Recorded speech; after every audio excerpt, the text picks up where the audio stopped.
Hello students, welcome to Dr. RP classes. Today we are going to study a very important chapter of polity, the election commission. तो आज हम समझेंगे बच्चों चुनाव आयोग को, जो कि आपके पॉलिटी का एक बहुत ही महत्वपूर्ण चैप्टर है, जिससे क्वेश्चन हर एग्ज़ाम्स में आते ही आते हैं। तो आपको इलेक्शन कमीशन के बारे में जानना चाहिए। तो चलिए without wasting any time class को स्टार्ट करते हैं। Let's begin the class. तो बच्चों, the election commission of India ECI is an independent constitutional body responsible for conducting free and fair elections in India। जैसा कि हम जानते हैं बच्चों कि भारत में जो चुनाव आयोग होते हैं या निर्वाचन आयोग भी उसको कह सकते हैं, या इंग्लिश में उसका शॉर्ट फॉर्म ECI भी है, एक स्वतंत्र और संवैधानिक निकाय है, यानी कि एक कॉन्स्टिट्यूशनल बॉडी है जो कि भारत में स्वतंत्र और निष्पक्ष चुनाव कराने के लिए रिस्पॉन्सिबल है। ठीक है, एकदम फेयर एंड फ्री इलेक्शन होने चाहिए हर इलेक्शन में। तो इसके लिए एक ये बॉडी बनाई गई है, इंडिपेंडेंट बॉडी बनाई गई है जो कि कॉन्स्टिट्यूशनल है, जो कि संवैधानिक है। अब आगे देखिए, the election commission ECI of India is an autonomous permanent constitutional body established under Article 324 of the Constitution. It is solely responsible for directing, supervising and managing the electoral process of the Lok Sabha, Rajya Sabha, State Legislature Assembly and the office of the President and Vice President। इसका मतलब है बच्चों कि संविधान के जो अनुच्छेद 324 हैं, यानी कि 324 के तहत जो स्थापित की गई है, इस्टेब्लिश की गई है एक स्वायत्त संवैधानिक स्थायी यानी कि परमानेंट बॉडी, जो कि एक संवैधानिक निकाय है। और ये लोकसभा, राज्यसभा, विधानसभा, राज्य की विधानसभा जो होती है बच्चों, राष्ट्रपति और उपराष्ट्रपति के कार्यालयों की जो चुनावी प्रक्रिया है, जो इलेक्शन प्रोसेस होते हैं, उनके जो डायरेक्शन है, निर्देशन है या पर्यवेक्षण है, जो असेंबली होती है उसकी सारी मैनेजिंग और सुपरवाइजिंग करना और सारी प्रबंधन के लिए पूरी तरह से ये अकेला ही जिम्मेदार है।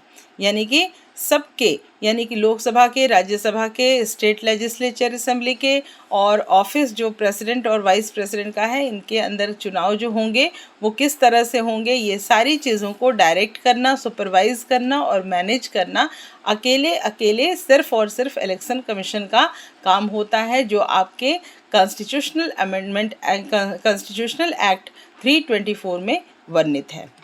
तो आइए आगे देखते हैं की फैक्ट्स क्या हैं इसके। तो की फैक्ट्स है बच्चों, इस्टेब्लिश कब हुआ है? जनवरी 25 1950 में, मतलब 25 जनवरी 1950 को ये बना। कॉन्स्टिट्यूशनल प्रोविज़न क्या है? Article 324 of the Indian constitution.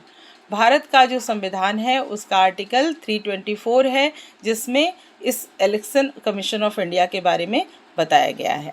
Headquarters कहाँ पे हैं? तो हेडक्वार्टर्स हैं New Delhi, India. Main role क्या है? कंडक्ट इलेक्शन फॉर लोकसभा यानी कि parliament, Rajya Sabha, state legislature assembly and president and vice president of India. इसका जो मेन कार्य है, जो मेन फंक्शन है, वो है इलेक्शंस को कंडक्ट कराना, चाहे वो पार्लियामेंट का इलेक्शन हो जिसमें लोकसभा का इलेक्शन हो रहा हो, राज्यसभा का इलेक्शन हो रहा हो, स्टेट लेजिस्लेटिव जो हमने कल पढ़ा था, स्टेट लेजिस्लेटिव असेंबली का इलेक्शन हो, प्रेसिडेंट का इलेक्शन हो, वाइस प्रेसिडेंट का इलेक्शन हो, सबको ये चुनाव कराना फ्री एंड फेयर इनका काम होता है। अब स्ट्रक्चर देखते हैं। तो स्ट्रक्चर में क्या है?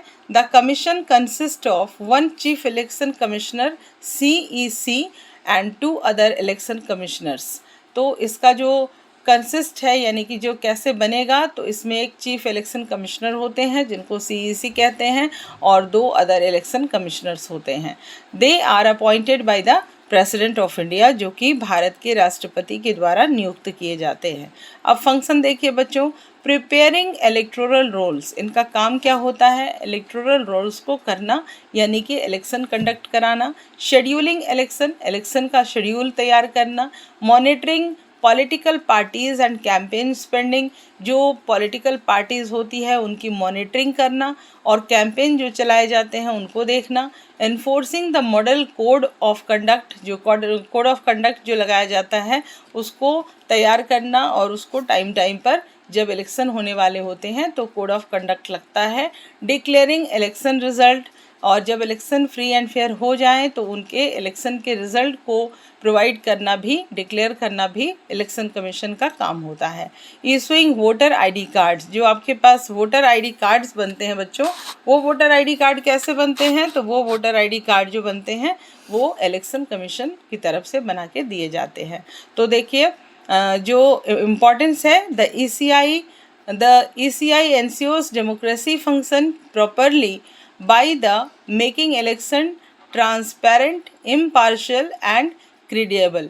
यानी कि जो इलेक्शन कमीशन का इम्पोर्टेंस है, महत्व है, वो डेमोक्रेसी में यही है कि वो प्रॉपरली अपना काम करे, बिल्कुल इलेक्शन को ट्रांसपेरेंट करे, निष्पक्ष कर दे और इम्पार्शल करना चाहिए, जो कि बिल्कुल भी पार्शलिटी नहीं होनी चाहिए, क्रेडिबल होनी चाहिए। और इसकी बच्चों यहाँ पे मैंने ऑफिशियल वेबसाइट भी आपको दे दिया है ताकि आप यहाँ से भी लिंक पे क्लिक करके इलेक्शन कमीशन ऑफ इंडिया के बारे में और ज़्यादा जानकारी ले सकते हो। तो इलेक्शन कमीशन ऑफ इंडिया का ये ऑफिशियल वेबसाइट है जिस पे हम क्लिक करके हम अपने वोटर आईडी से संबंधित और भी जो जानकारी इलेक्शन कमीशन के बारे में हमें चाहिए वो हम यहाँ से ले सकते हैं। आई होप कि आपको ये वीडियो पसंद आई होगी बच्चों। आप ऐसे ही वीडियो को अगर लाइक करते हैं तो मेरे चैनल को सब्सक्राइब करें, लाइक करें, शेयर करें and thank you so much. Take care.